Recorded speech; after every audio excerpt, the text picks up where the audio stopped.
This is Thomas Wayne Riley, and you have found yourself in the American Southwest.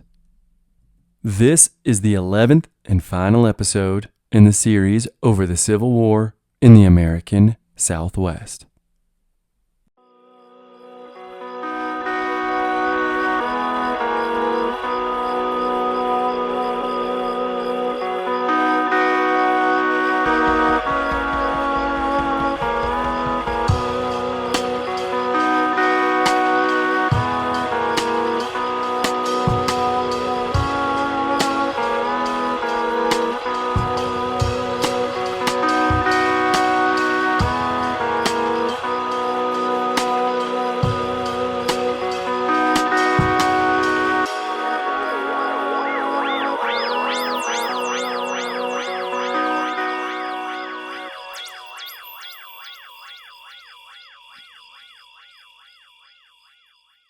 This episode is graciously sponsored by one of my new favorite companies, the Buffalo Wool Co.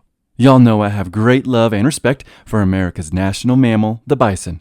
My very first episode was over the wild and woolly beast, so when I tell you I discovered a company that makes 100% bison wool products, 100% in America, you know how excited I got. The Buffalo Wool Co. makes the most incredible and comfortable socks you've ever worn. Not only are the Buffalo Wool Co. socks comfortable, but they are warm. You can wear them in the house, to bed, or on a hike. I wore mine in the sands of Great Sand Dunes National Park, and I've worn my Buffalo Wool Co. socks while hunting in the northern forests of Wisconsin. I plan on wearing them for the rest of my life. Buffalo Wool Co. 100% guarantees you will love the product or your money back. The owners of Buffalo Wool Co. have been raising bison in North Texas for almost 30 years, and they're even more passionate about the amazing animals than I am. Buffalo Wool Co. not only makes socks, but also knit caps, gloves, scarves, and extremely warm and comfortable clothing for kids. My wife and I have a little one on the way, and I will absolutely be keeping our kids snug and warm with the Buffalo Wool Co.'s expanding brand. If you like being comfortable and warm and looking awesome while doing it, and if you support 100% made in America clothing, by people who are passionate about these animals and the ranchers who raise them, you will love the Buffalo Wool Co. Head over to their website, thebuffalowoolco.com, or my website, theamericansouthwest.com, where there will be a link on the home page. That's thebuffalowoolco.com. It is with unfeigned pride and pleasure that I find myself congratulating the Army of New Mexico upon the successes which have crowned their arms in the many encounters with the enemy during the short but brilliant campaign. Brigadier General of the Confederate States of America, Henry Hopkins Sibley, to his men in Confederate Arizona.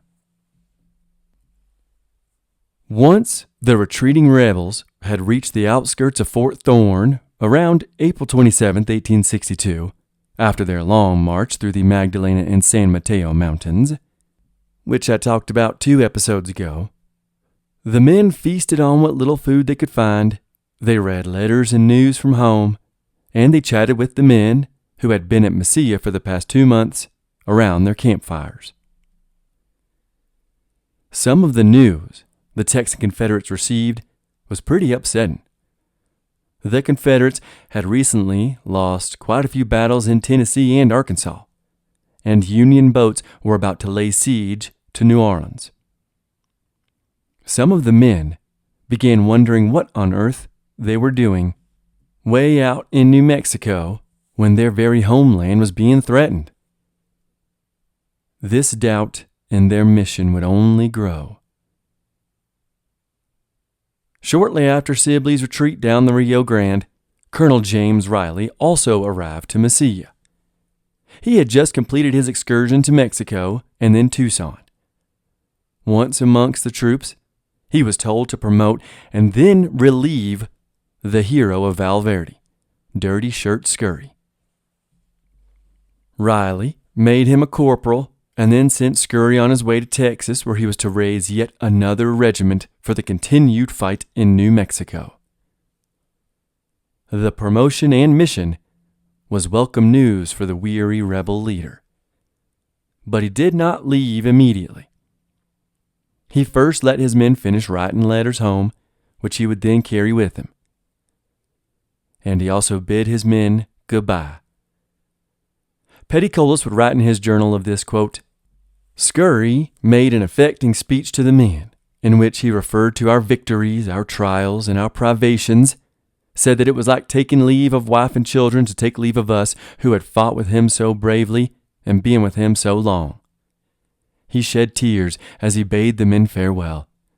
Thus we lost the best officer, most polished gentleman, most sociable gentleman, and most popular colonel in the whole outfit." End quote. And with that, Scurry was off to Texas on a mission he would not complete. After Sibley and Steele's men had reunited, they learned that although it was nothing compared to their hardships up north, the men at Mesilla had had plenty to deal with. Mostly our old friends the Apache, specifically the Mescalero Apache. Those are the Apache that reside to this day in the Sacramento Mountains around Sierra Blanca and Ruidoso. The Mescalero had not had to contend too often with the Confederates thus far in the war. Their main bastion of Apache mountain strongholds is in those Sacramento Mountains, which are on the other side of the Oregon Mountains and the Tularosa Basin with its sea of white sands. The rebels hadn't crossed over that way since they took Fort Stanton after Lee's surrender.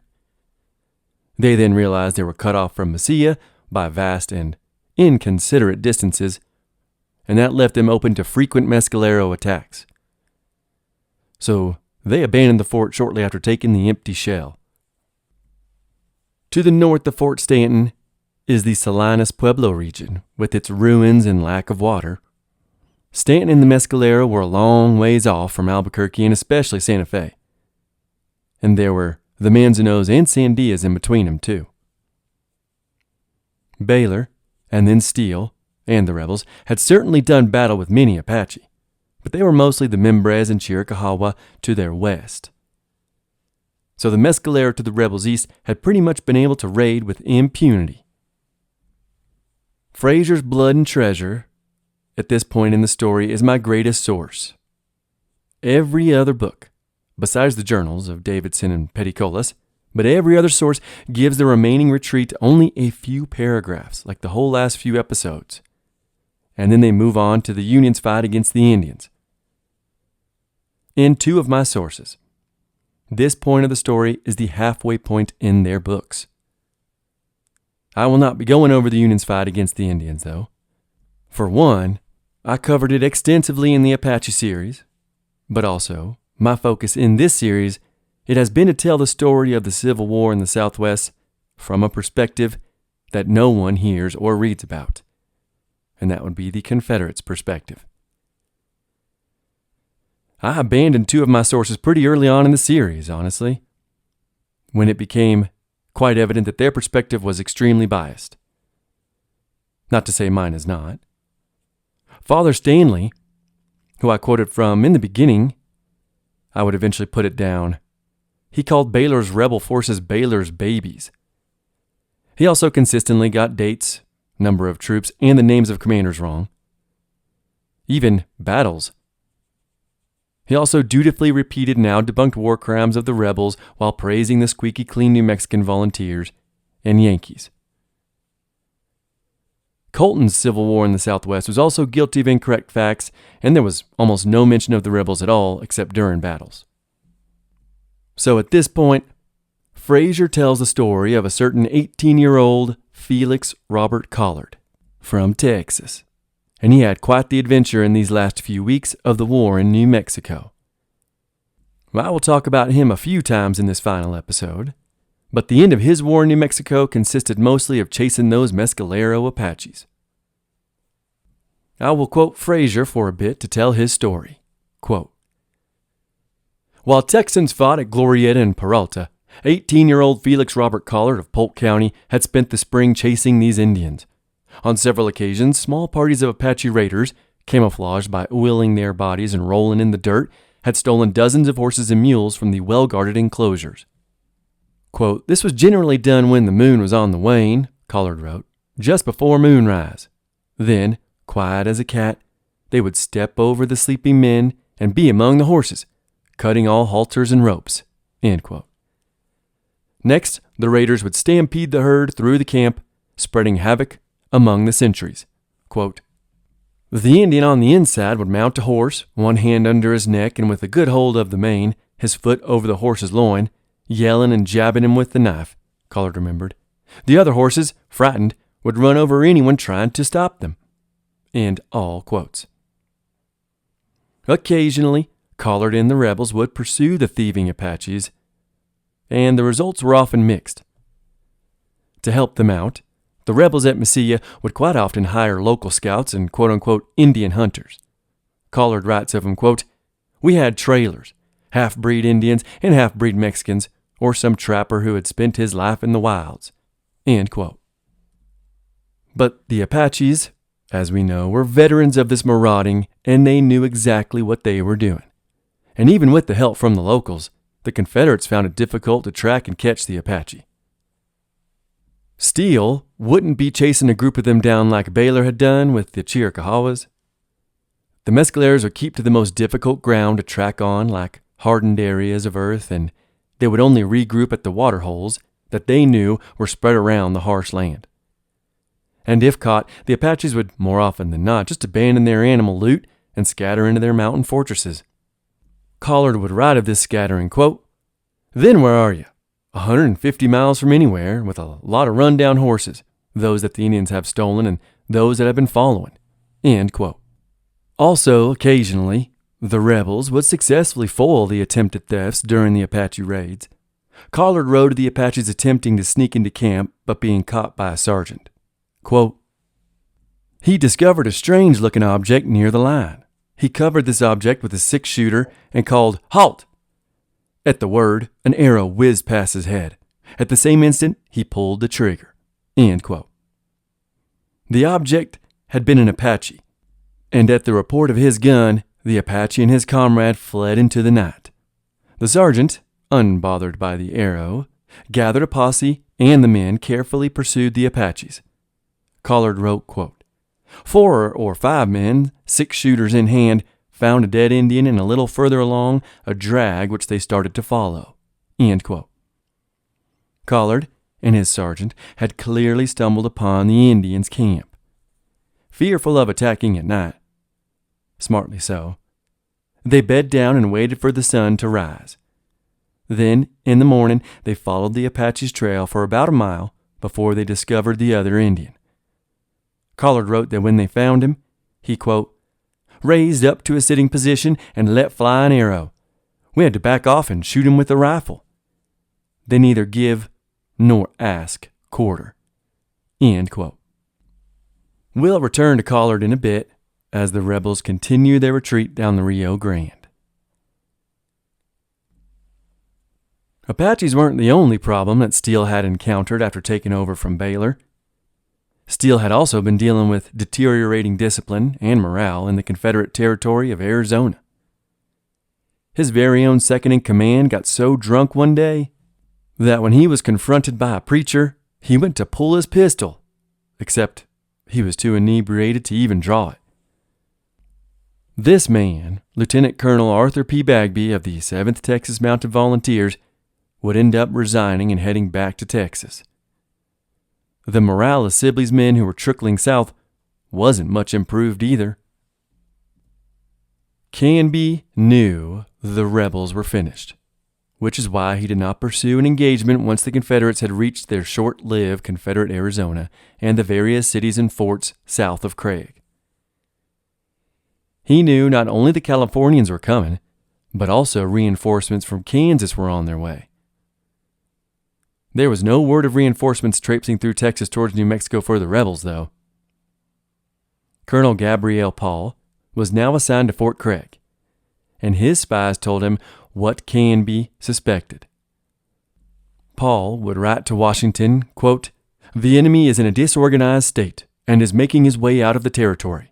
According to the most reliable information, General Sibley has only 1,200 men of the army of 3,000 that appeared before Fort Craig on February 13th. And his retreat is the most complete annihilation of his remaining forces." End quote.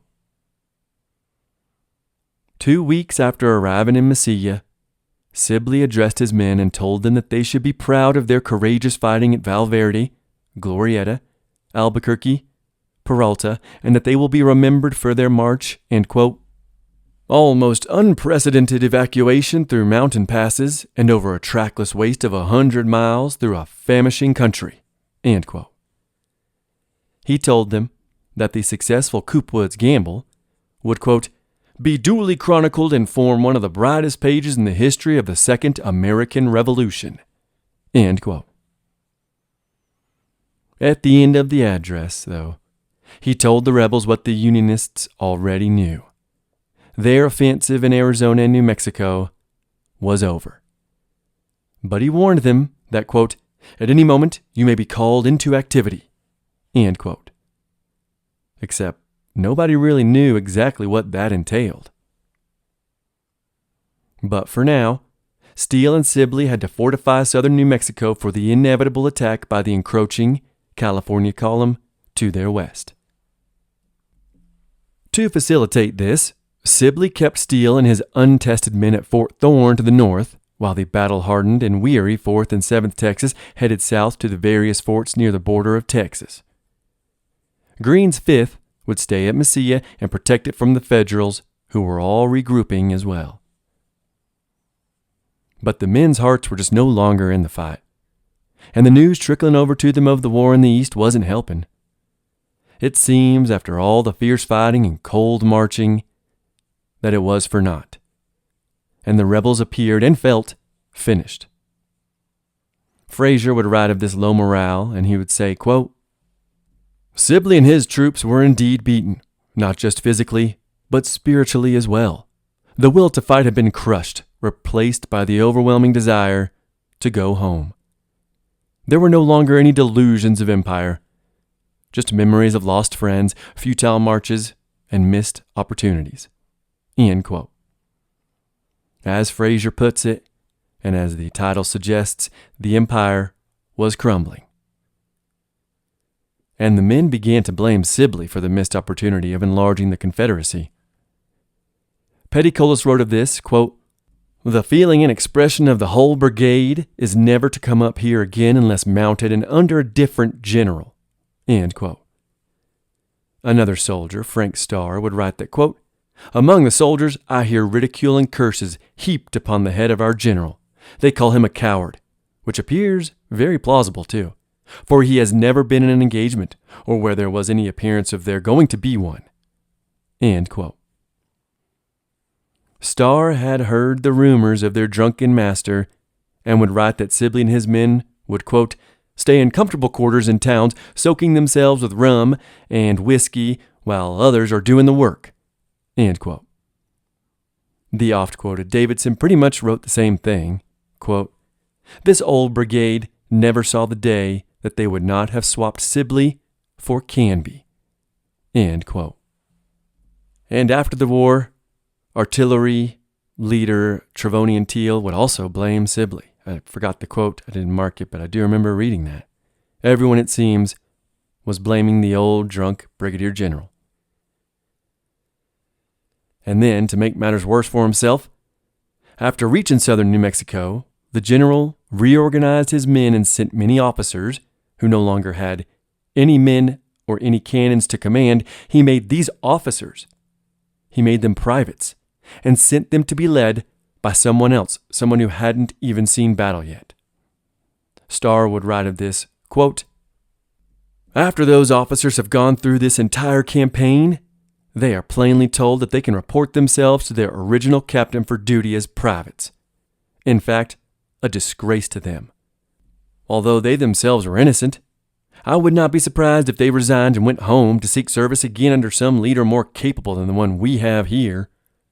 End quote. Sibley also created a new artillery unit named the Valverde Battery, and he assigned men who had not even seen combat to lead it, while the reorganized officers lost their commissions, as I just mentioned. But his problems were only just beginning. Steele would eventually even press charges against the Whiskey Keg General. Per the request of his captain Sturgis Thurman, Steele forwarded to Richmond the accusation of drunkenness on duty, the inhumane treatment of his sick and wounded soldiers when he abandoned them during the retreat, He accused him of cowardice and of misappropriation of confiscated goods. Obviously, Sibley was not happy at these accusations, but he knew he would soon be mounting a defense of himself in Confederate court. On top of the rebels' low morale, the men were also getting sicker and sicker by the day. The cold and the wet had still not let up, on account of the storm I talked about in the last episode. Private Howell would write, quote, "All the men are more or less unwell, and it is distressing to note how general is the debility in camp." End quote. Measles, smallpox, pneumonia, exposure, scurvy, and vitamin deficiency were all plaguing the men and putting them either in the hospital or the ground. And this had been a problem nearly the entire campaign. The entire campaign was cold, snowy, and ill-prepared for this invasion. But thankfully for the rebels who were still unsure of their fate, by mid-May, the weather had finally turned, and warmth brought healing and better spirits. The just-quoted Frank Starr would write, quote, "I now, for the first time, so far as concerns my body, feel the most comfortable and rested since this brigade left San Antonio last October. We are having beautiful weather. Very opportune, too, for the health of our broken-down soldiers." End quote. And then payroll came for the first time in months. This brought on entrepreneur soldiers who started bakeries, trading posts, bought fish and tackle, but it also brought a lot of gambling and a lot of liquor. Clothing, blankets, and bandages, too, arrived from Texas. Petticolas took this small time, and he read an 1,800-page history of the French Revolution. And then slowly, Confederate prisoners paroled by the Yankees, they began to trickle down into Mesilla and Franklin, or El Paso. And this, too, buoyed the spirits of the rebels. Even still, none of this was enough to truly heal the battered soldiers, who, although enjoying the warmth of May, were now souring on any ideas of staying in theater. Captain McCowan of the 5th would write that he and his men should head home instead of, quote, "throwing our lives away in a country which is not worth the life of one good man, of the many who have breathed their last on its arid sands." End quote. Frank Starr sympathized and wrote, quote, "It is the opinion of everyone that this country is not worth the loss of lives and money necessary for its conquest. I do not think it is worth the life of a single Texan." End quote. They weren't the only ones. A self-appointed committee of officers of the 5th, on May 12th, they began talks in Las Cruces on what the future of the rebels were in New Mexico. But first, they needed a sit-rep of the Army of New Mexico. What were the rations, and how much of it did they have left? What had the campaign even accomplished thus far? And then they decided they needed to send Colonel Thomas Green east to San Antonio with the many weak, sick, and wounded. 3 days later, they reconvened with their requested reports, and the situation did not bode well. I will let Fraser sum up the various reports and quotes on the state of the rebels in New Mexico. By May 15th, all of the reports from the regimental departments had arrived, painting a grim profile of the unit. Captain J.H. Beck, the 5th Texas Assistant Commissary, reported a large quantity of flour on hand, but little else. Quote, "Amount of breadstuffs on hand," he wrote, 93 days' rations for 600 men. This comprises the whole amount in the territory of Arizona. End quote. Little livestock remained to subsist the regiment. Quote, "The beef in possession is only about 15 days' rations, is very poor, and almost unfit for use. Under ordinary circumstances, it would be condemned as unwholesome food for troops. There is neither pork nor bacon, and none can be procured at any price." End quote. Lard and tallow were also unavailable, and what few beans could be gathered would have to be taken from the locals. Also, there was no sugar, coffee, or rice. Soap and candles were available only in limited quantities. There was, however, an abundance of vinegar and salt, both of which fetched highly inflated prices on the local market. Regimental Quartermaster Captain Thomas G. Wright could offer little encouragement. With some effort, he gathered 15 wagons, drawn by 170 mules that were in a quote-unquote bad condition. Feed for these animals was scarce, consisting of a small supply of corn supplemented by, quote, hay of an inferior quality, end quote. For the troops, reduced to wearing tattered uniforms, new clothing could not be had. The report of Assistant Surgeon John M. Bronog was even more discouraging. Quote, I have no hesitation in stating that the rations now issued are of an unwholesome nature, he asserted. You will readily understand from so unwholesome a diet that indigestion, diarrhea, dysentery must necessarily prevail in the regiment. End quote. He also addressed the Army's lack of clothing. Quote, many of the men are now almost in a state of nudity. At no time has it been properly clad for even a summer campaign. Much of the mortality of the past winter was attributable to these causes. End all quotes. To these self-appointed officers, it was clear what the only path forward for the rebels was. The men wrote up a detailed report of their plan, and they sent it to Richmond. They also sent it to the governor in Texas and the Houston Tri-Weekly Telegraph. It stated, quote, we have endeavored to discharge our duty as good soldiers, fighting for Southern independence and laboring together with our compatriots in arms to establish a government that will receive the respect and admiration of the world. We respectfully ask that this report receive your favorable consideration and that we be transferred to some other field of operation, where our efforts in the great struggle for independence may result more profitably to the cause. End quote. They would then end the report with a scathing condemnation of the Southwest in general. And they would say, quote, in this remote region, there is nothing to stimulate the heart of the patriot or to nerve the arm of the soldier. End quote. I would personally disagree, but I understand where they're coming from. Sibley would agree, and he would write to his superiors, quote, the territory of New Mexico is not worth a quarter of the blood and treasure expended in its conquest. End quote. Sibley would then go on to write that his men deserved praise and to go home. Quote, I cannot speak encouragingly for the future, my troops having manifested a dogged, irreconcilable detestation of the country and the people. They have endured much, suffered much, and cheerfully, but the prevailing discontent, backed up by the distinguished valor displayed on every field, entitles them to marked consideration and indulgence. End quote. But the war was not yet over in the Southwest. On May 18th, Steele would mount a raid against the resting and recuperating Yankees, and along for the ride was the previously mentioned Apache hunter, Collard. Steele realized that Craig's horses were cut off from the fort by the flooded Rio Grande. There were hundreds of horses lightly guarded at a town known as Paraje, and those horses were ripe for the taking. Steele had his men pick the 100 most rested and travel-ready horses to make a one-day journey without stopping for food or water. Thomas O. Moody was to lead the small expedition of 100 men to, quote, arrive just at daybreak while the horses were corralled, run in on the enemy camp, and capture not only horses but also the men guarding them. End quote.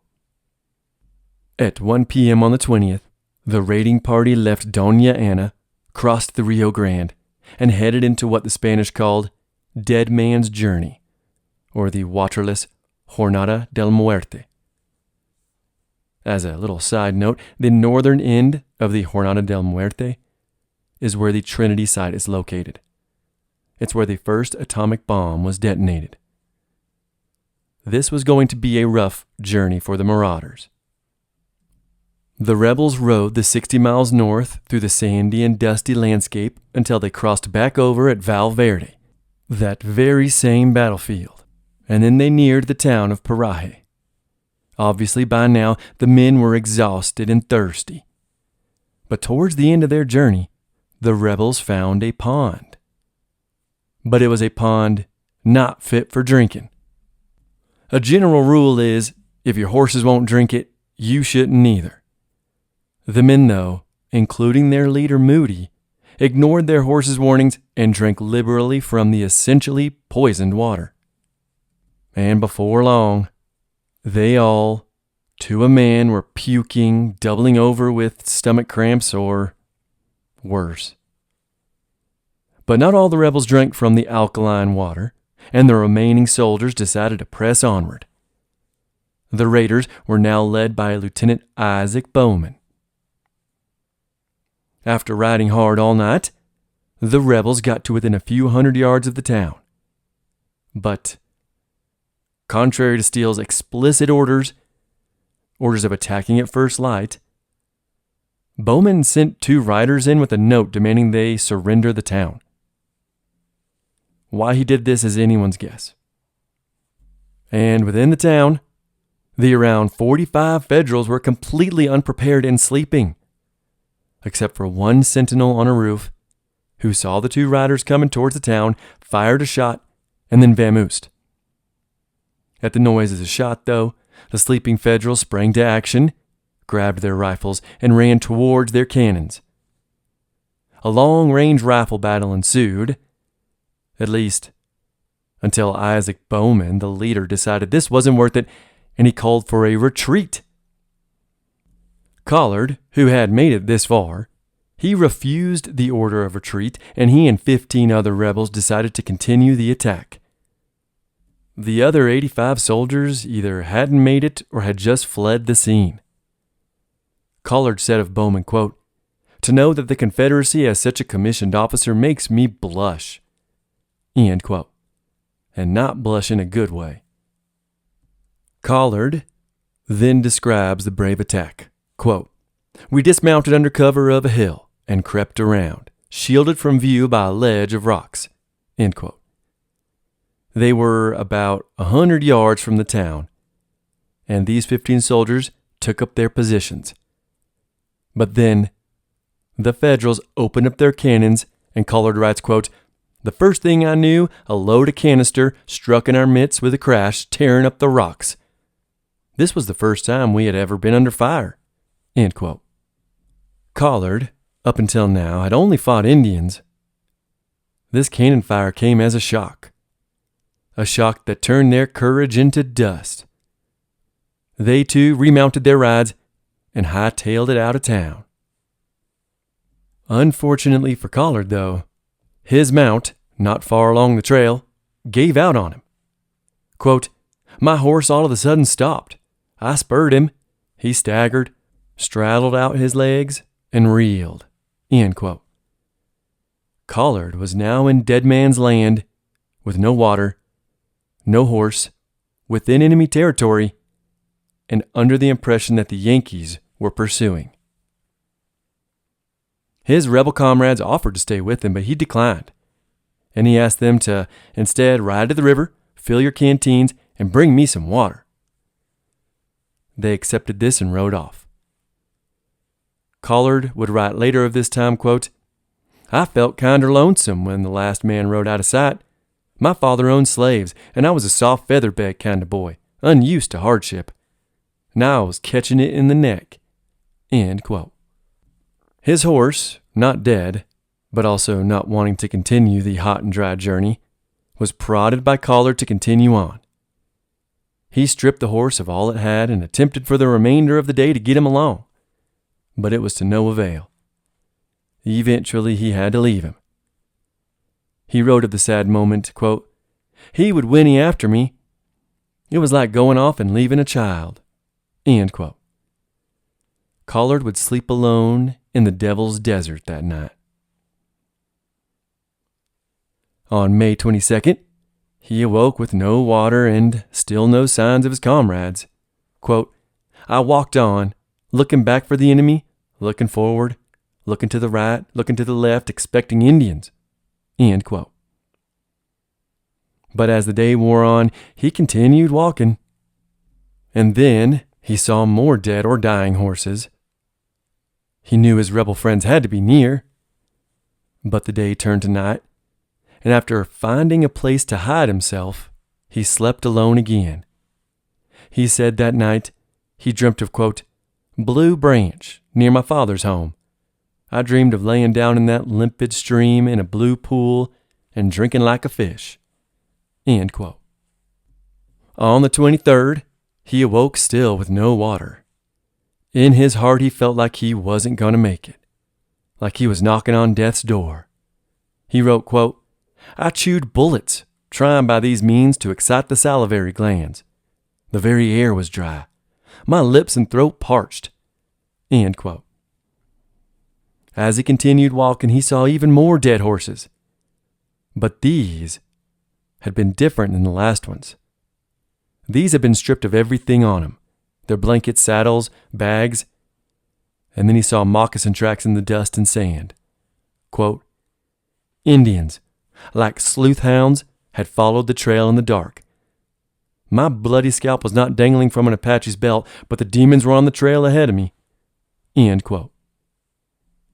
He was quite lucky indeed that he had not been found in his sleepy hiding place.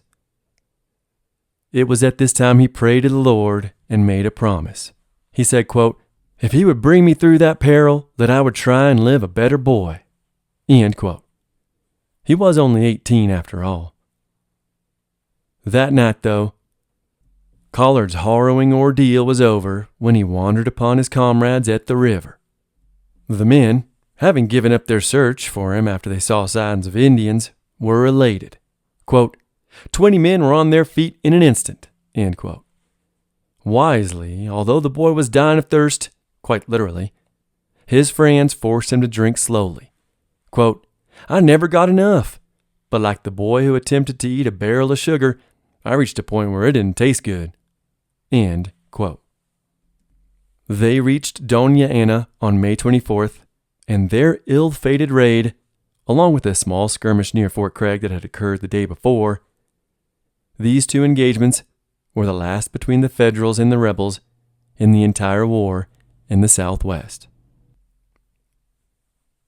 Surprisingly, in May, Robert E. Lee and Jefferson Davis would both authorize 2 entire regiments of men to head west to reinforce Sibley. They would have arrived with mounts, weapons, ammo, cannons, and quite a few men. Most likely, enough to retake the territory, even with the Yankees' reinforcements.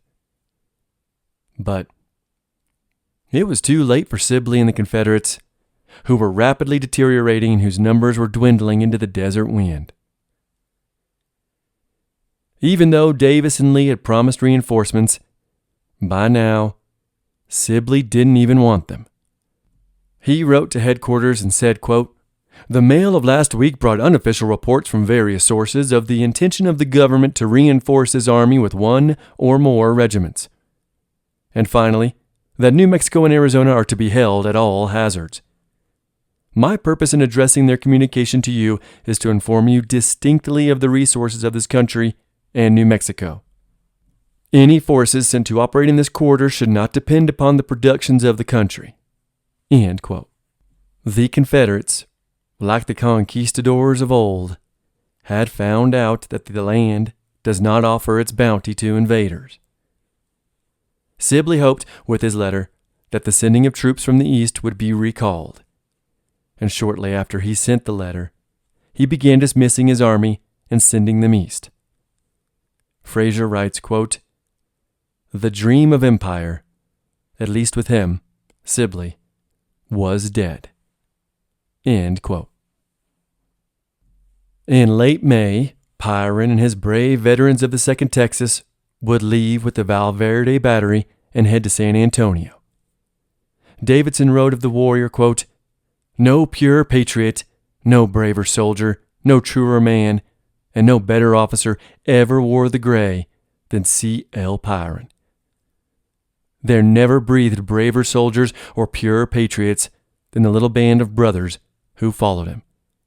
End quote. A bunch of local New Mexican Confederates did the same.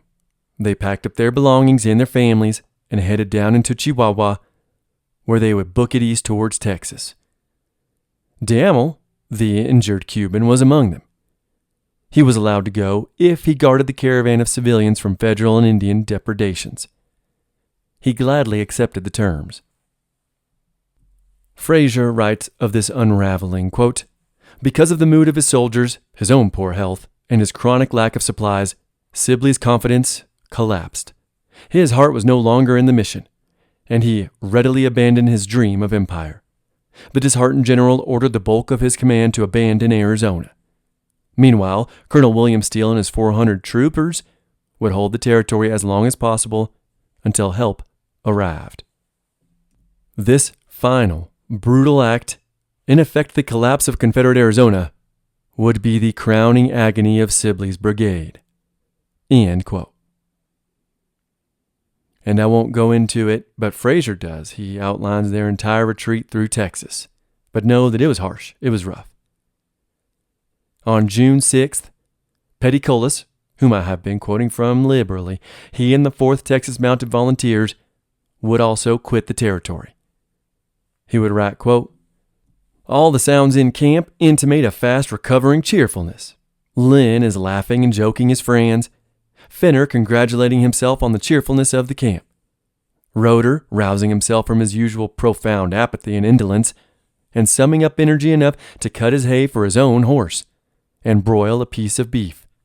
Powell is singing old-time Baptist hymns, and the rich strains of some of the most celebrated German airs rise from the lower end of the company where the Germans are camped. Tenor, soprano, bass, and all complete." End quote. Davidson and the 5th would leave a week after Petticolas and the 4th. And as I mentioned, the march back to Texas for these soldiers was not an easy one, as the heat of summer burned their weary feet. The watering holes they relied on the previous autumn had now all been filled with dirt or rotting animal carcasses by the Apache. I said I wouldn't get into it, but Davidson has a good quote. He wrote, "Hot, hot, and no shade, vine or cloud to hide the sun or break its parching rays from us. Many threw themselves down to die. Many kept on forward with their tongues so swollen that they could not articulate a word, more crazed than rational." End quote. Private Howell, Sibley himself, and his escort would leave on June 19th. Howell wrote, quote, "Prepare to go home. Glorious thought." End quote. On June 23rd, they left Franklin, and they were heading east with New Mexico in their rear, quote, "Leave it forever, I hope." End quote. I will now quote Fraser as he discusses the end of this Confederate empire building in New Mexico. In the summer of 1862, the Confederacy's situation was much different from what it had been the previous year, when Sibley had first presented his ambitious plan. While the Texans had been in New Mexico, stirring events elsewhere in the South had overshadowed their desperate struggle. Before Valverde had been fought, the Tennessee strongholds of Forts Henry and Donelson had fallen. While Confederates shivered in the mountains east of Albuquerque, the Battle of Pea Ridge was fought on March 7th and 8th. A month later, Glorietta was over, and the crucial Battle of Shiloh had been fought. George Wythe Baylor, the governor of Arizona's brother, had watched as his fallen chief, General Albert Sidney Johnston, was buried. The largest city in the South, New Orleans, had fallen on April 9th, an event that drastically altered the fate of Sibley's veterans in the nation. While the Texans rested in the Mesilla Valley in May and June, Thomas J. Stonewall Jackson won fame in the Shenandoah Valley, and Joseph E. Johnston fell wounded at Seven Pines. As Sibley's army retreated from Franklin, Robert E. Lee fought to save Richmond during the 7 days' battles. The news from these fronts depressed New Mexico veteran Frank Starr, who wanted his sufferings, which seemed in vain, to have meant something. Quote, "We all think that our operations out here will all be lost in history when such great struggles are going on near home." End all quotes. Mr. Starr, I hope this series helps to keep the memory of your story and your struggles and the struggles of all your comrades, my countrymen, alive. While the bulk of the rebel forces had left New Mexico and Arizona, Steele, the young Collard, and around 300 other brave men with 3 cannons manned by Major Trevonian Teal, they stayed to defend the territory from the growing Yankee army. Steele faced massive amounts of desertion and theft and sabotage.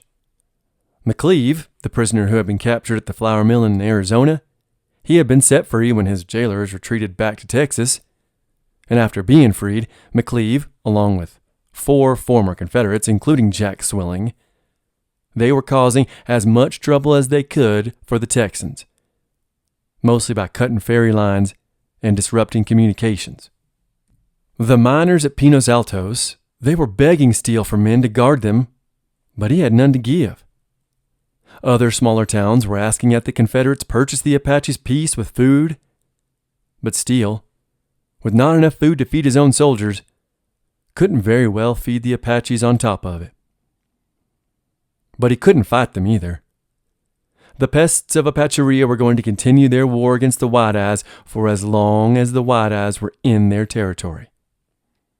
If you want to know how the quote-unquote tyrant Carleton in his California column, along with the traitorous Jack Swilling, deal with the Apaches, listen to my in-depth series over the storied warriors if you have not already. By July, most of the engagements that Steele and his men encountered were against Mexicans and New Mexicans. Quite a few battles and skirmishes erupted in both Texas and New Mexico that saw men fall on both sides. The locals were becoming belligerent and emboldened by the rebels' retreat. But these locals were civilians, and the fighting was often brutal. One engagement near Mesilla saw a Confederate kill 3 attackers with a Bowie knife. Another engagement had Teal firing his cannons into a small town, killing quite a few people. Most of these skirmishes happened when the Confederates were scavenging for food, but sometimes it was while they were on patrol. The locals even began sending letters north in the hopes of being relieved by the Federals. By now, they were calling the rebels locusts, and they wanted them gone. On July 8th, with news of the California column approaching from the west, and with news that Kansas soldiers had arrived to his north, Steele decided to abandon Confederate Arizona. He knew Sibley had turned back reinforcements, and he knew Sibley would never return himself. He also knew, despite Baylor sending letters saying he was indeed gathering the necessary men and material, even that would not be enough. There were over 3,000 Federals surrounding Mesilla and Confederate Arizona. That fact, along with the growing hatred of the rebels by the New Mexicans and even Mexicans who were emboldened to cross the border, Steele had no choice. Collard, Steele, and the remainder of the Confederates were heading east from Fort Bliss. Near El Paso, they were heading east out of theater, out of the once promising territory, by July 12, 1862. The Confederate Empire in the West had crumbled, like the ruins of the many people who'd come before them. Curiously, though, the dream of the Southwest being a part of the Confederacy never died, and that was on account of John R. Baylor. In 1862, he was indeed building another army to invade when the extermination of the Apache order reached Davis's desk. Outraged, President Jefferson Davis would promptly fire the man who, in truth, couldn't find enough rebels to go west anyways. Not when so much was occurring so close to home. But Baylor was persistent.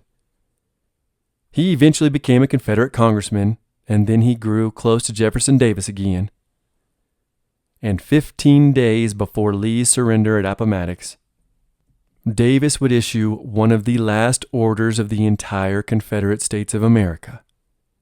That order reinstated Baylor as a colonel and gave him permission to reinvade Arizona and New Mexico. Baylor would never get to carry out the dying nation's last orders. Fraser has a great summation of the entire hopes and dreams, the entire campaign in the West, and why it failed, and what could have happened if the Confederacy had kept the Southwest. It is a short epilogue, and I thought long and hard about just reading the entire thing. But I have already outlined the Confederacy's hopes in the intro episodes, and speculating and guessing about what could have been, while fun, is not always fruitful. But I really did enjoy his epilogue. Instead of reading the entire thing, I'll just quote the final paragraph. Sibley's failed adventure might have provided one of the few prospects for Southern independence. The creation of a Confederate empire would have secured Western wealth and European recognition.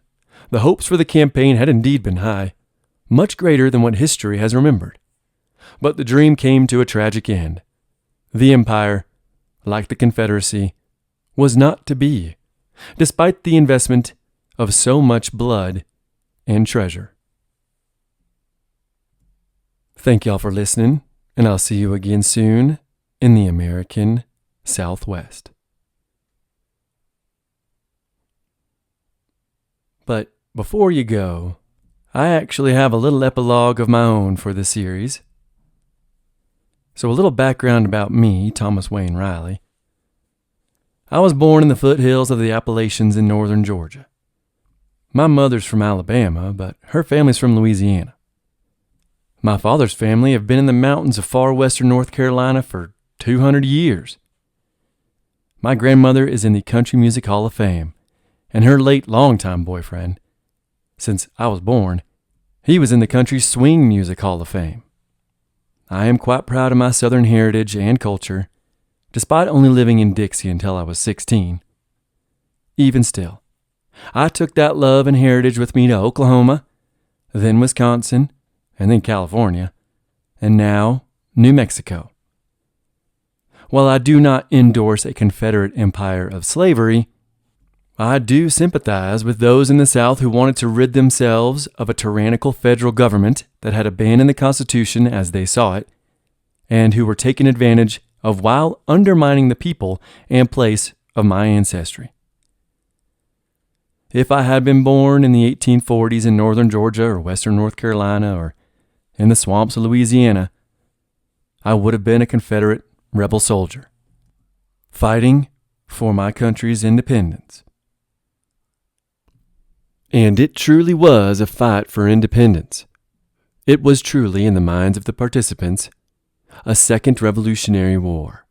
It was one of the only, in my rather limited knowledge, it was the only true conservative revolution. It wasn't a reactionary movement. It was a revolution against a tyrannical government that espoused rabid liberalism, egalitarianism, an end to the old ways, and industrialization, aka the worship of capital and money.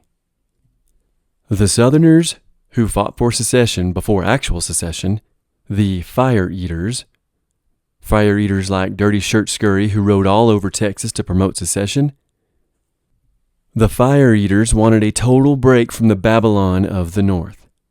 They wanted to keep their religion, traditions, agrarianism, virtues, and way of life. They wanted to protect all of that from an ever-radicalizing North, which sought to consume, through capital, everything everywhere. Traditions and a reverence for the past be damned. The South was attempting, through revolution, to preserve her virtues. And don't confuse virtues with values. Virtues are separate and superior. Virtues are sacred. Virtues are worth dying for. Yes, the Second American Revolution was about states' rights for the South, something they held very dear, but it was also about preserving its agrarian way of life. And the only way for them to have done that, barring industrialization, which the South was opposed to, the only way to preserve its agrarian way of life was through the institution of slavery. So slavery was also a key component of Southern independence.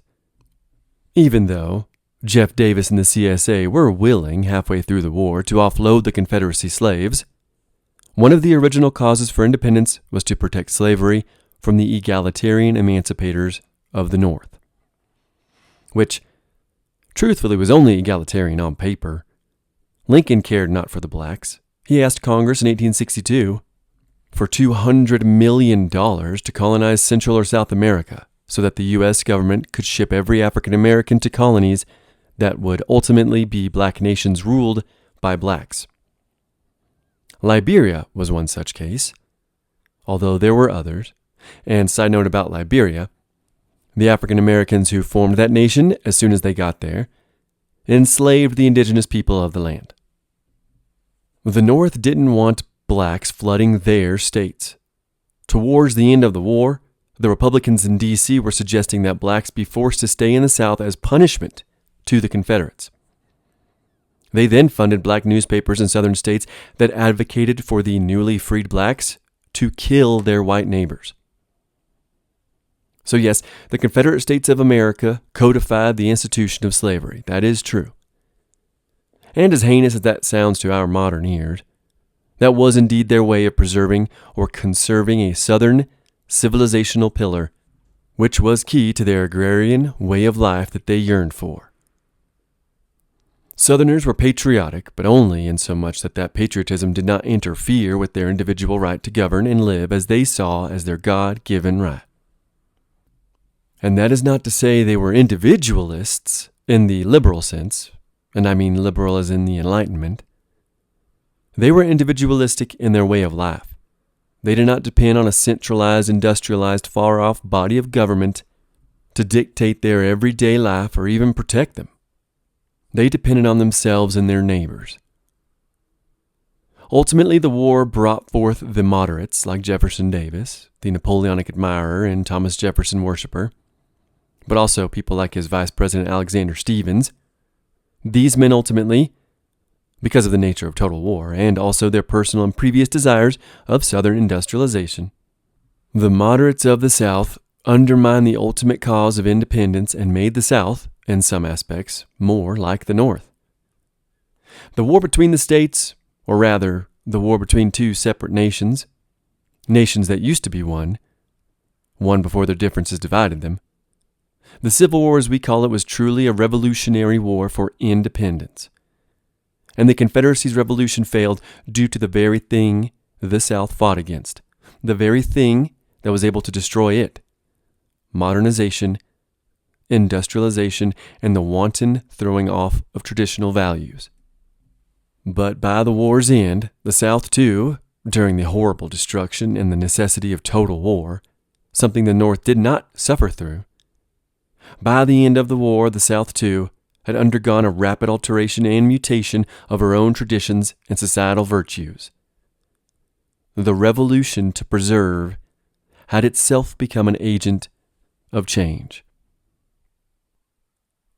I actually transcribed an ancestor's journal a couple of years ago. She wrote it while her brothers were fighting and while she was living through the war in North Carolina. It was a harrowing time to be a Southerner. There was a lot of hope, but there was a lot of loss. And the end of the journal is a reminder that war is hell, and the fear the Southerners had of the invading, marauding, and fire-happy Yankees is not something Americans learn about often.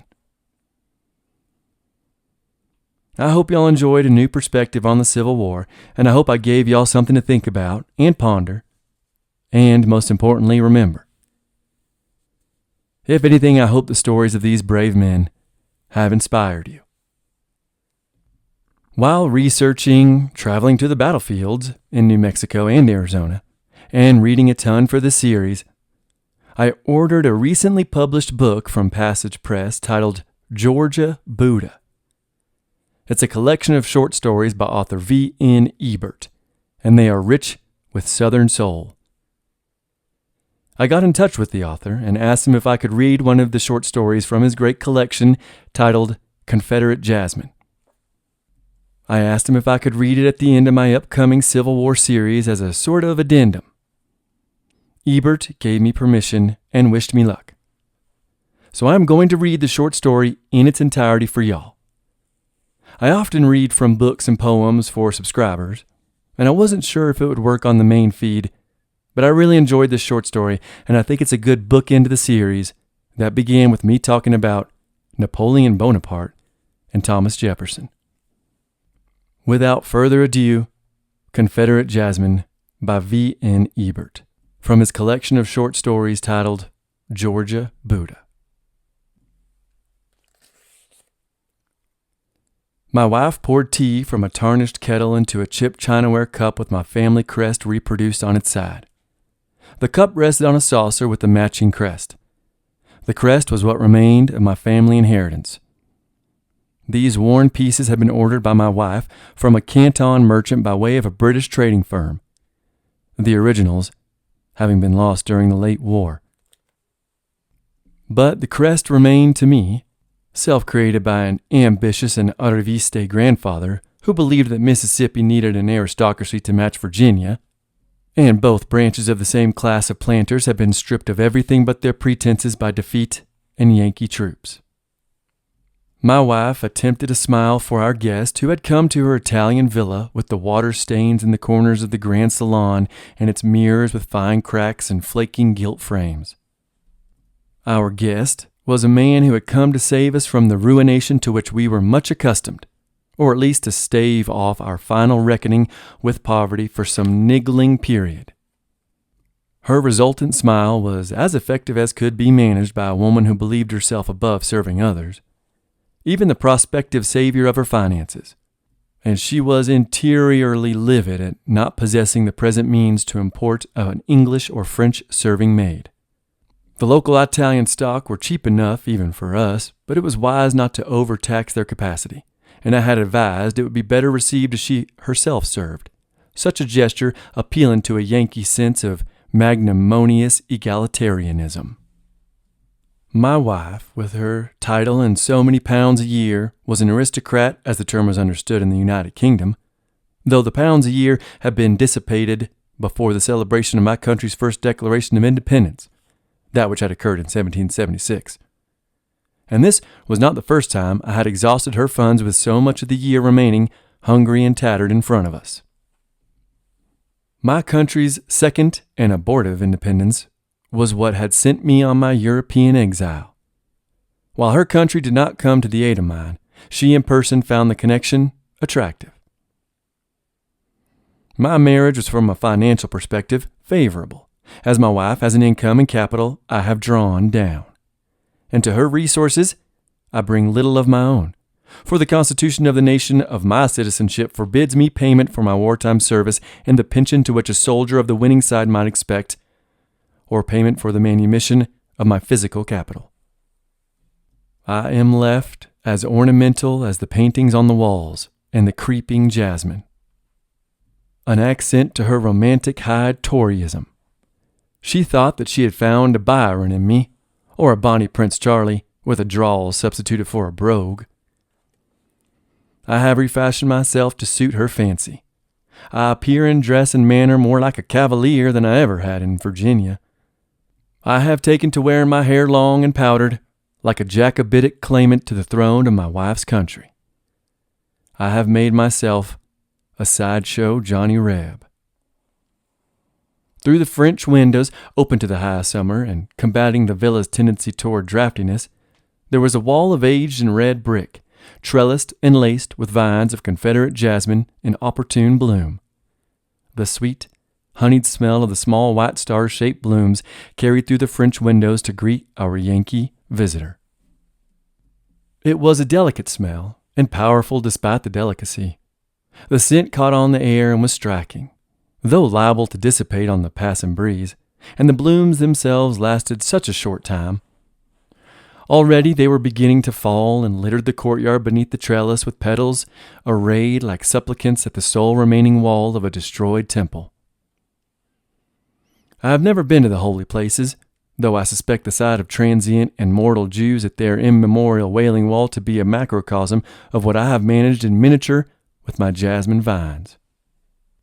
The blossoms on the ground, like supplicants, and those white along the trellis like the paper stuffed into the crannies of the wall as a means of prayer to the God of the Jews.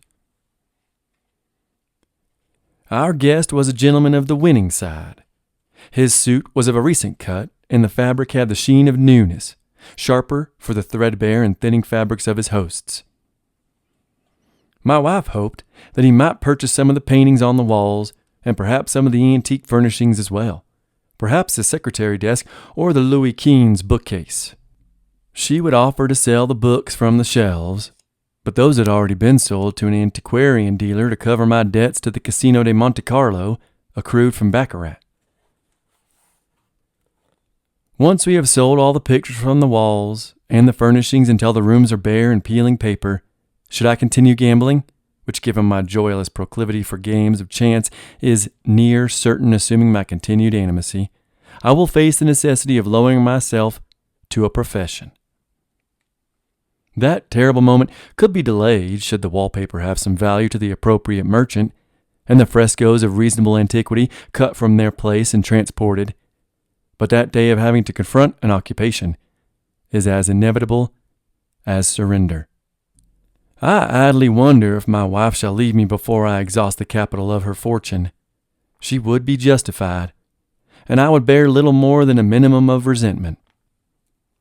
There are times I fear I have become generally inured to hardship, and to pleasure alongside it.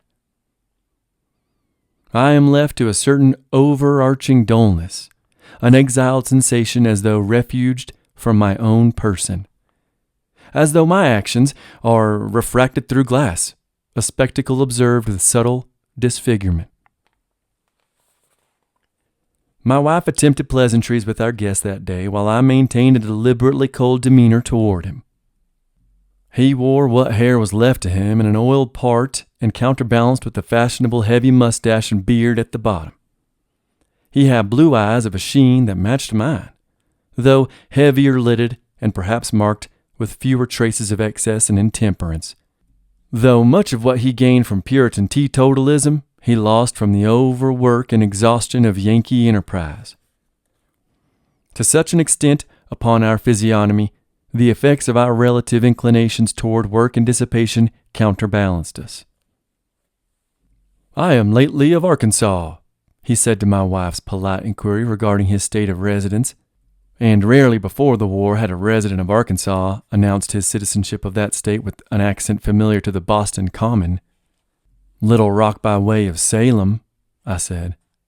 "I am a resident of Little Rock," he said. "Are you familiar with the state?" "I never had the pleasure of knowing Arkansas." "It is not so much of a pleasure, for the climate is unhealthful and malarial." "What took you to Arkansas, then?" "I entered the lumber business after the war. Arkansas is a fine state for virgin timber." My wife poured tea for me, an occurrence heretofore unknown in the history of our marriage, and while facing toward me and away from our guest, gave me the sort of look which might freeze the heart of a romantic heroine of faint constitution. I took her countenance to express that I was to comport myself around a prospective buyer, a purpose which my wife had attempted to impart verbally for no short time prior to his arrival. "You made your fortune in the southern timber?" I asked. "I have done respectably well for myself in my little section of our country, though there are men who have made greater fortunes in the cities and in the cattle trade, and most of all in the railroads. But I have such as allows my daughters to study in Paris, and myself to take the occasional collecting trip to the continent." "What do your daughters study?" my wife asked, to prevent a harsher question from myself. Perhaps an inquiry into whether his residence could rightfully be described as his section, or whether it was truly our shared country. Our guest brightened at her question.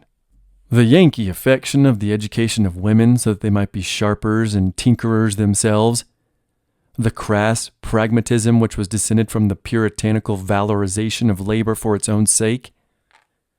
Feminine education was rare beyond the decorative and household arts in the Southland, for my nation had recognized the superiority of the domestic style with its gentility. They study painting and the fine arts under tutors. According to their correspondence, they nurse ambitions of exhibiting at the salon of the Parisian Académie. This Yankee had carpet-bagged to Arkansas to extract such wealth as could be stolen from the surrendered Confederacy, I thought. He had been only so modestly successful from his efforts as to afford an irregular and paltry imitation grand tour while his daughters learned decadence from a city which would have made Sodom blush with modesty. The effort at indignation was hard fought, and in competition with a humorous sense of the grotesque meagerness of his gains as against my nation's losses. "Do you have any sons?" my wife asked. "My only son was killed in the late conflict." It was a glad moment for me, or such as passes for gladness to me, for I was born one of 4 boys and was the sole survivor come the surrender. I am not much given to forgiveness. "Did you fight in it yourself?" I asked. "I was a colonel on General William Tecumseh Sherman's staff." "As I fear I would not have known him by his surname alone," I said. "I thank you for supplying the given name of the man who burnt a line through the Confederacy. But may I ask, do you presently possess any railroad stock yourself, or do you only rip rail out of the ground rather than lay it?" "I own some shares in a local venture," he said with a bothersome unflappability, "though not enough so that I may retire from the lumber trade." My wife asked for my forgiveness and stated that perhaps my accent gave tell that I had fought on the opposite side. "I gathered that," our guest said, "even by the strange manner of his dress." There are those of us who have not forgotten our country. Our guest allowed himself a Puritan smile and a sip of his cooling tea. "I have taken to drawing my blinds in Little Rock," he said. "There are men who did not accept the surrender and would take great pleasure in the assassination of a resident retired Yankee officer. I count myself one of those men who did not surrender. Though you have absented yourself from your country, rather than try to shoot a Yankee upstart in his home. There were those of my countrymen who chose exile to Mexico, and some of whom served under the banner of Maximilian I. Pacific settlers or mercenaries, they have been variously scattered after the downfall of the emperor at Querétaro. Others had gone to Brazil, comforted by that more established empire's retention of chattel slavery and doomed to eventual incorporation. Their descendants would be eventually rendered indistinguishable from the surrounding half-Africanized, half-Europeanized society of that misogynetic Latin nation. I have chosen lonely exile and personal extinction. My wife was a woman of advanced years, not such as might attract attention and undue comment, but her barrenness was not such a surprise to me as it appeared to her. There is no successor to my country, but for its reincorporation and extinction, and I shall not have a successor to myself. There is nothing to inherit beyond a crest of recent creation. I shall not continue what has no future to it. That remains true to what principles remain to me. Some of us chose a quieter means of continuing our rebellion. So quiet as to be soundless, our guest said. And what did you do during the louder period of your rebellion? My wife began on my behalf. Perhaps she feared that I would alienate our guest by claiming that I had spent the war drawing and quartering Yankee troops and restive Negroes. Her persuasive reasoning was intermingled with her habit, born from the beginning of our relations, to embellish my war record. For my wife was generally taken with the idea of marrying a great war hero, or at least a man with some gallantry to his person. I had not yet touched my tea. Our guest finished his and listened to my wife with a supercilious mien. She narrated a history of the war in which I was a guiding personality of the conflict. I became aware that I was possessed of a great tightness in my nerves, as though I were coiled into a ball and great force was contained within the coils. That, were I so armed, I would jeopardize what security was known to my wife and myself by discharging a shot into our guest's bowels at short range. Though such an act would violate the basic rule of law against murder generally, and the ancient moral prohibitions against the murder of guests specifically, I could justify such an action. I was possessed by a desire for revenge against this man who in his well-cut suit and prosperity represented a perfidious Yankeedom not content merely with the destruction of my home country, but driven by necessity to export itself abroad. Capital requiring export, and yet Yankeedom, with its grand sense of liberatory mission, likewise needing to expand itself to Arkansas and Italy. And alongside this necessary export, a perhaps hypocritical simultaneous purchase of those objects of worth which could be brought into its insatiate maw. Here, then, was a man of capital who had aggrandized himself on the corpse of my nation, and I would lower myself again to accept his payment made from my stolen national patrimony so that we might disburden ourselves of my wife's inheritance and a portion of our debts. On the air, I caught the scent of my jasmine vines, their honeysuckle smell powerful upon a draught. Confederate jasmine established, though artificially and transiently, in Europe. Petals falling and concurrent with their decline, rendering alien air familiar to an exile. I realized myself a Confederate abroad, and that I carry such remnant of my nation with me as might be maintained. Though my nation with its temple formed of the Army of Northern Virginia was destroyed, and I myself am unlikely to return from my captivity in this continental Babylon, it is left to me to remember my country. Perhaps that is what is left to exiles. A kind of partial and occluded witness, fading with age and eventually vanishing into the grave. Our guest was a bearer of more than witness, for he remained agent of his striving national will. Here was the dissolution of the Old South and the Old World. What they took from the South with arms, they take from the Old World with dollars, and both accomplished by means of mass production in the factory system. Please forgive my wife her invention, I said. In her telling, I have been a blockade runner, a cavalry commander, an aide-de-camp to General Lee himself. What were you, in fact? Our guest asked, showing attention that had been wanting in conversation with my wife.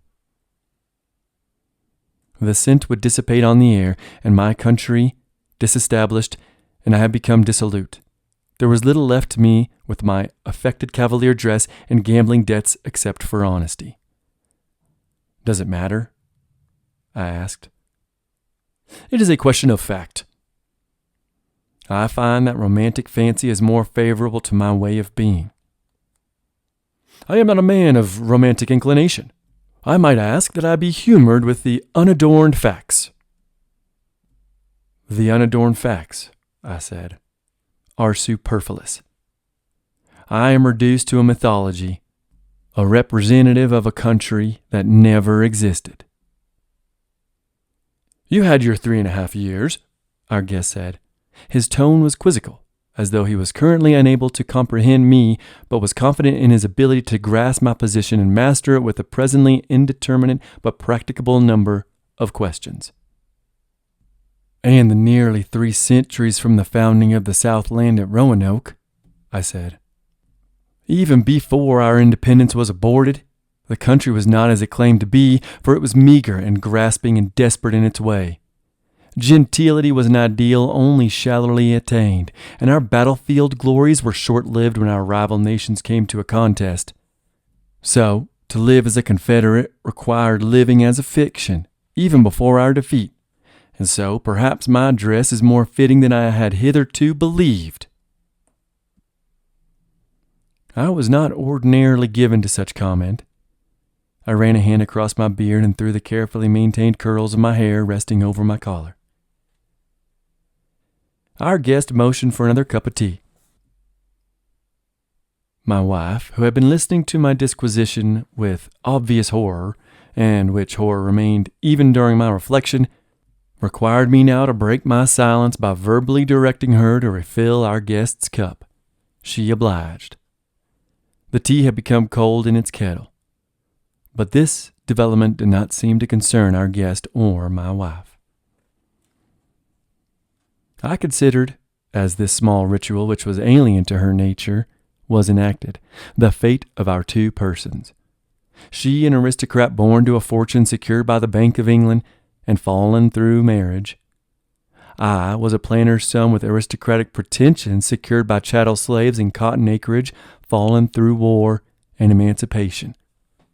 Her family had made its fortune in shipping, bringing Negroes to my ancestral shore and cotton away from it. And though they had turned against the slave trade along with the empire, it was perhaps fitting that she be reduced by wedding a descendant of the other great beneficiaries of that trade. Jasmine came into the room in draughts. Another shipment overseas. Our guest sipped his tea and in so doing raised the crest my grandfather had chosen to his lips. My nation was built on half-willful delusion, I said, from our aristocratic pretensions to our potential independence.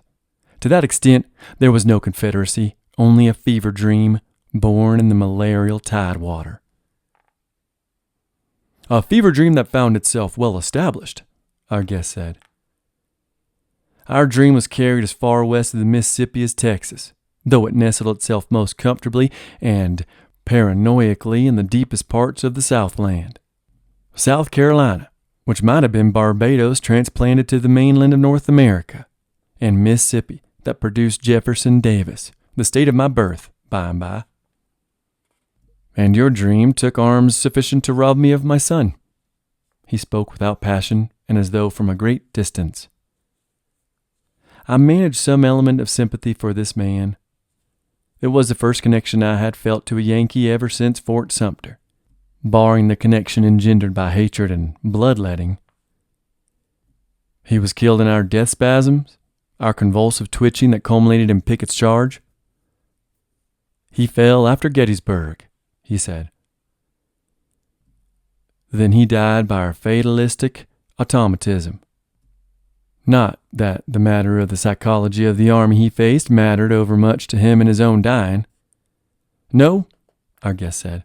I suppose that did not matter to him. Dying by a beaten enemy is still dying, and clawing in the mud is the same in a winning cause as a defeated one.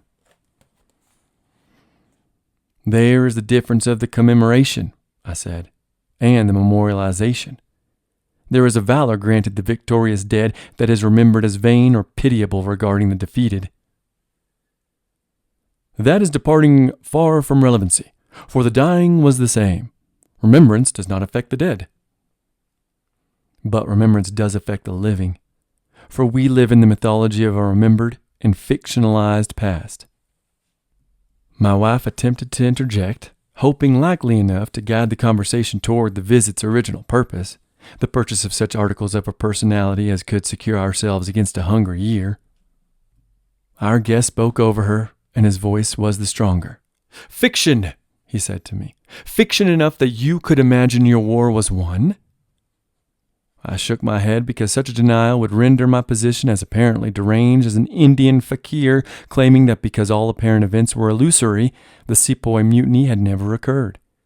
To that fakir, the black hole of Calcutta was reduced to a kind of misguided sense impressions, a position perhaps difficult to convey to those suffering from an acute lack of breathable air.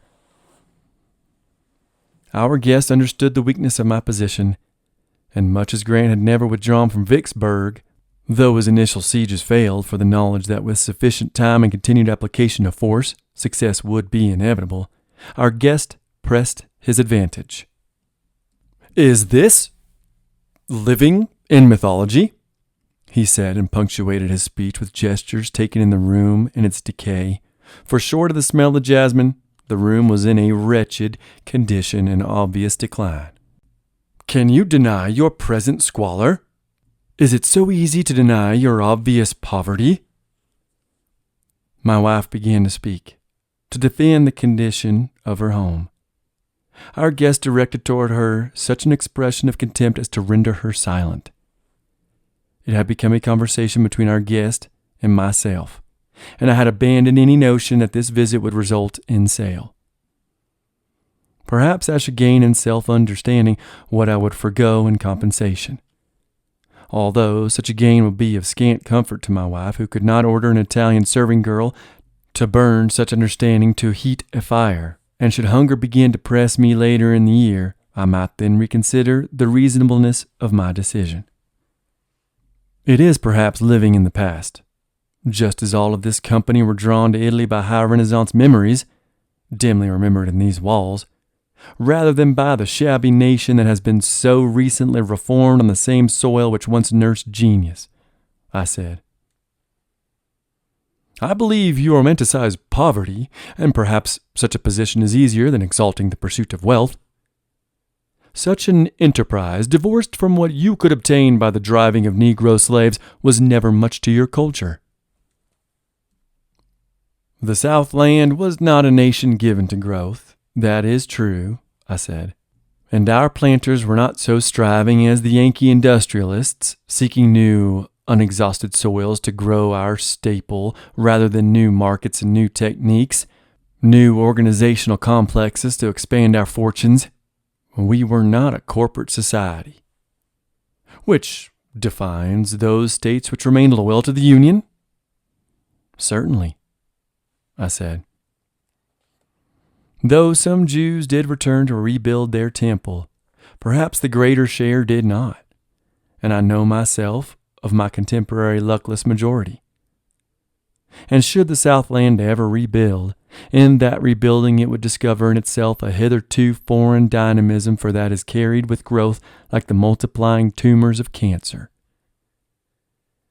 In that growth, the Southland would consume itself, and dissolve in itself, and become other to itself. And should it not perish entirely, it would be as though a foreign land had grown like alien tissue on top of itself.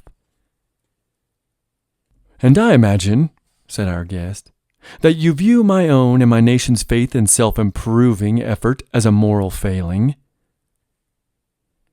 I believe that you brought about the end of my world through such efforts. Do you believe a man, short of the most grotesque sort of scallywag, could find himself in a wholehearted sympathy for such a mode of living? I believe, our guest said, that you have lost one fortune in a war of aggression and squandered another in idleness. I do not dispute either claim, I said, and in so saying knew I would not defend either my nation or myself. Both were unreformable and doomed. But we live and decline in accordance with our nature, and I will not deny that truth, nor will I dress it in sentimental gloss. However, you have not placed yourself beyond criticism, I added. Then you do view my national character as a moral failing. Not that, as much as the expansiveness of your aims, your belief that you shall dissolve all things in your wealth and industry, and your denial of the dissolution of yourself, the dissolution of the blood. I did not know the expression until I had uttered it, and I knew then that it encompassed the great shedding of blood that I had witnessed and the eventual stilling of the blood within my veins. That dissolution is the inevitable death of the self and the passing of all things, I continued. The Southland is gone, along with her cavaliers, and you, who still half unconsciously believe yourselves the Puritan elect of God, shall pass as well. I have paid, our guest said. My nation paid for being on the winning side, for you exacted greater casualties than we managed from you even in your defeat. And though I am a man of the winning side, I have paid my share of the bloodletting. There is no name to succeed me. I, too, shall, by your strange phrase, suffer disillusion. But you have breathed life into your corporate self. That shall survive you by inheritance through your daughters and eventual sons-in-law. For that corporate survival is denial of the dissolution of the blood by means of wealth. A man might hope to have some survival beyond himself, however attenuated beyond his natural life. Children are one such way, and a corporate person another. It was inevitable that a Yankee would believe he might survive by wealth. The South had attempted to perpetuate its breeding by devouring land and chattel. The Union attempted to perpetuate its wealth by accumulating capital and expanding its markets. In their contest, the latter had prevailed over the former. But capital was not so kind as breeding, and not given to a settled manner of existence. Going to war without industry, Believing ourselves knights and modern cavaliers, we took no notice that the original cavaliers had lost their conflict against the model Puritans. We were living in our imagined past and extending it to the present. Sherman had recognized that war, stripped of its mythology, was a contest of industry. Industry which was in contest with itself, competing against itself and destroying itself, consuming itself. The intermixed commercial and manufacturing processes, which sent out representatives to collect more material to feed the grand infernal machine. Capital that will not save its children and temporary stewards either, only swallow them and regurgitate them as new placeholders, new managers and owners and corporate identities, imagining themselves the masters of capital and failing to understand that the true master of capital is avaricious flux. Such an effort is to deny the dissolutive power of wealth, I continued, of devouring capital that swallowed my nation by surrounding it with iron rails and ironclad ships, by stamping rifles and ammunition and tinned foods. We are both men who shall be consumed. Myself by my past, and you by your future. On the air, I smelt my jasmine blossoms. The small white stars bloomed along the worn brickwork, before me as though I were sitting at their base, supplicating myself. Here was something humane and lovely and delicate.